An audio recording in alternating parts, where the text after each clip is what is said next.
The reception hall glittered with string lights, laughter spilling from every corner as couples clinked glasses and twirled across the polished dance floor. Waiters weaved between tables balancing champagne flutes and plates of cake, their trays rattling faintly under the music. At the far end of the room, half hidden near a pillar wrapped in white silk ribbon, Amelia Rhodes sat alone in her wheelchair. Her dark gown, sleek and understated, shimmered when the light caught it, yet no one came near. Colleagues had offered polite smiles earlier, quick greetings before melting back into their own circles.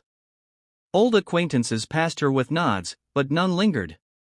She was used to it, people not knowing what to say, how to sit with her, how to see her beyond the chair. Amelia lifted her glass of water, swirling it as though she were deep in thought. In truth, she was stalling, pretending not to notice the way pairs formed around her. Friends leaning into friends, husbands pulling wives toward the dance floor, laughter carried on shoulders that didn't weigh as heavily as hers sometimes did.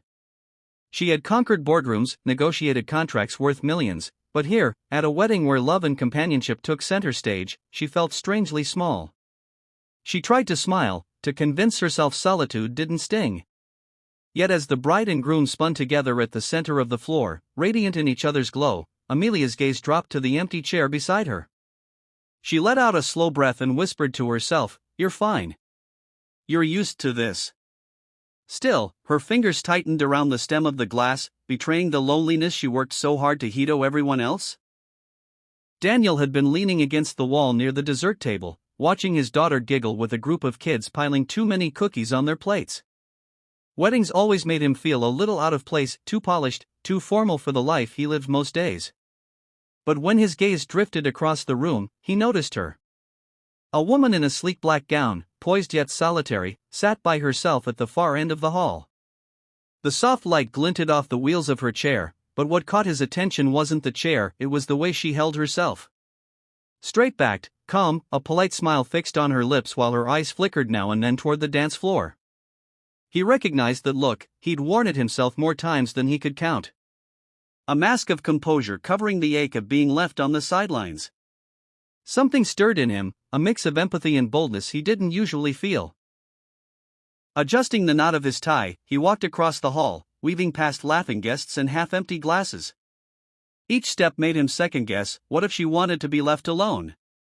What if she thought he was pitying her?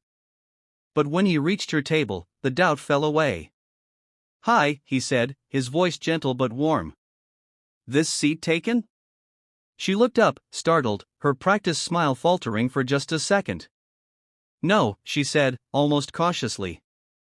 Daniel slid into the chair beside her, offering a crooked grin. "Good. I was starting to feel like the only wallflower in the room. Nice to have some company."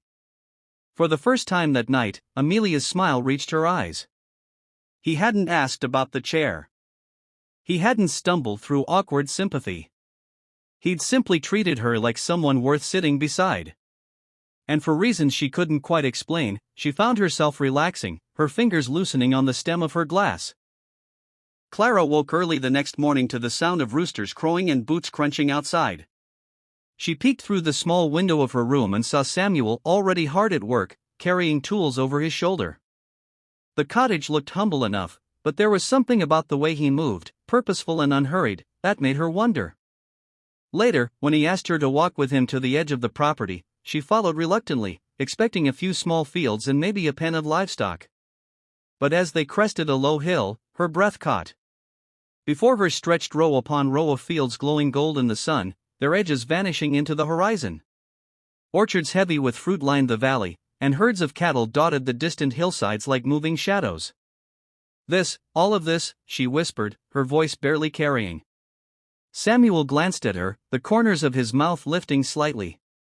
"It's enough to keep me busy." Clara blinked, stunned. Back in the village, they had spoken of him as if he owned nothing, as if he were barely scraping by. But this was wealth greater than her father's estate, greater than anything she had ever imagined. Workers were already out in the fields, pausing to tip their hats respectfully as Samuel passed. They looked to him not just as an employer, but as a leader. Confusion tangled with disbelief. Why would a man like this live in a plain cottage, letting others mock him as a poor farmer? Why accept her at all, when he could have had anyone by his side. Samuel seemed to sense her unspoken questions, but he only said, "People see what they want to see. It doesn't matter what they call me." Then, with a steady look that made her pulse quicken, he added, "What matters is what we choose to become."